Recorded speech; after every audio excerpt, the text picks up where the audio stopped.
México evaluará tras las elecciones intermedias las condiciones para una posible reforma tributaria. Esto lo anunció en la víspera el secretario de Hacienda Arturo Herrera. Vamos a platicar sobre ello con Mario Barrera. Él es socio de la práctica fiscal de la firma Thompson and Knight. ¿Cómo estás, Mario? Gusto saludarte. Buenas tardes. Buenas tardes, el gusto es mío de estar con ustedes el día de hoy. Bueno, pues tal cual lo había adelantado o prometido el presidente López Obrador de que habría una reforma tributaria a la mitad de su sexenio, pues se está empezando a configurar el escenario para ello. ¿Ustedes cómo ven esa posibilidad? ¿Qué es lo que debería contener esa reforma tributaria? Pues mira, yo creo que sin duda es necesaria una reforma tributaria, aunque no estoy seguro que en la dirección que parece apuntar de las declaraciones y de lo que se ha estado mencionando, parece que se está pensando en una reforma que tendería a una mayor recaudación, a alrededor del 3% del PIB. Yo creo, insisto, que hay una necesidad enorme de una reforma fiscal, pero en un sentido completamente diferente. Yo creo que requerimos efectivamente una reforma fiscal, pero que apunte en primer lugar a la simplicidad. El sistema fiscal actual es altamente complejo, yo lo veo con mis clientes y no únicamente lo digo yo, sino a nivel institucional. Por ejemplo, la Universidad de Múnich, en un estudio que hizo de sistemas fiscales menos complejos a más complejos, uno siendo el menos complejo y 100 el más complejo, colocó a México en el 81, o sea, un nivel alto de complejidad. Por otro lado, la Tax Foundation, una asociación no lucrativa que se dedica a temas de política fiscal desde 1937, hizo un estudio sobre competitividad fiscal y a México en una escala de 1 a 100 la calificó en 51, es decir, estamos reprobados. Por otra parte, yo creo que debemos atender hacia una baja de tasas o hacia mayores estímulos fiscales. Se está anunciando que con cierto optimismo que el PIB de este año puede estar entre un 4.5 y un 5%. Sin embargo, yo creo que no se debe perder de vista que nada más el año pasado, y esto con datos del INEGI, se perdió un 8.5% del PIB. Eso aunado a 2019, donde también perdimos un 0.1% del PIB. Entonces, realmente estamos viendo un decrecimiento, no un crecimiento en materia económica. Entonces, yo creo que es necesario, insisto, que haya una baja de tasas o que se proporcionen estímulos fiscales para incentivar la economía. Y finalmente, si se plantea ampliar la recaudación, pues debería pensarse en ampliar la base de contribuyentes. La carga tributaria sigue estando en los mismos de siempre, los contribuyentes cautivos, los empleados, las grandes empresas, etcétera, pero la economía informal sigue siendo una gran área de oportunidad de recaudación que hasta la fecha no hemos visto nada al respecto. Eso es en términos generales como yo veo la situación.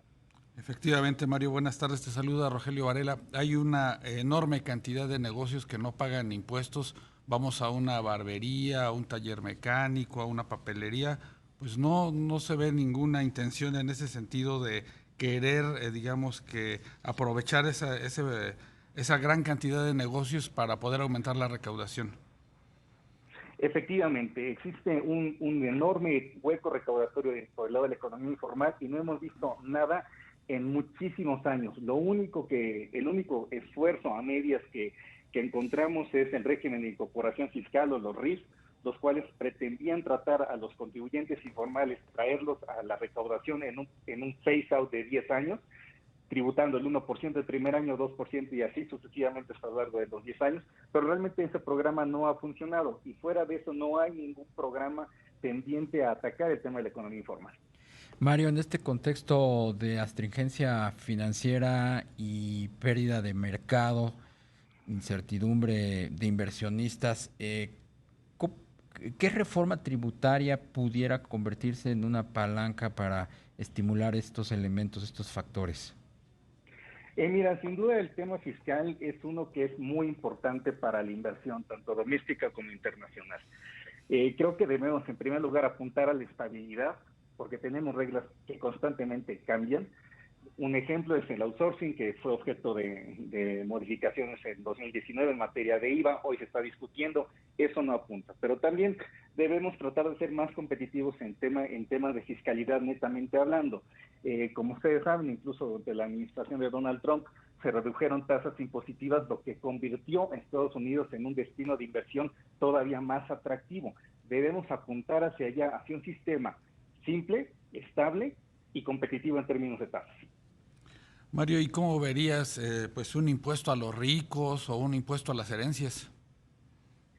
Pues mira, yo personalmente creo que no es la ruta adecuada y probablemente lo único que va a provocar es que se diseñen mecanismos para retirar capitales del país. A final de cuentas, los recursos líquidos suelen ser de muy fácil movilidad y ya lo hemos visto en el pasado. Recordarán el impuesto a los depósitos en efectivo, que también fue un verdadero fracaso. Y ahorita tratar de grabar a las grandes fortunas, pues trae muchas preguntas. ¿Qué es una grande fortuna? Depende de activos líquidos y líquidos, o nos puede llevar un impuesto de las ventanas, como sucedía en tiempos de la colonia. Realmente se me hace muy, muy difícil de administrar y que será muy, muy poco efectivo.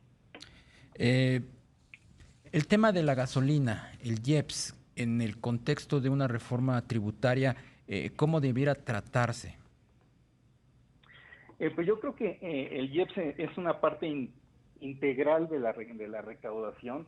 De hecho, pues yo creo que es uno de los grandes temas que quedan pendientes versus de la campaña del actual presidente, que señalaba que iba a bajar la gasolina a través de la eliminación del IEPS, y no ha sucedido a la fecha. De hecho, todavía el año pasado se intentó establecer un mecanismo a través del cual, en la medida que el precio internacional de la gasolina bajara, el monto a pagar del IEPS subiera, de tal manera que el precio de la gasolina se mantuviera estable hacia el consumidor final. Al final de cuentas no pasó.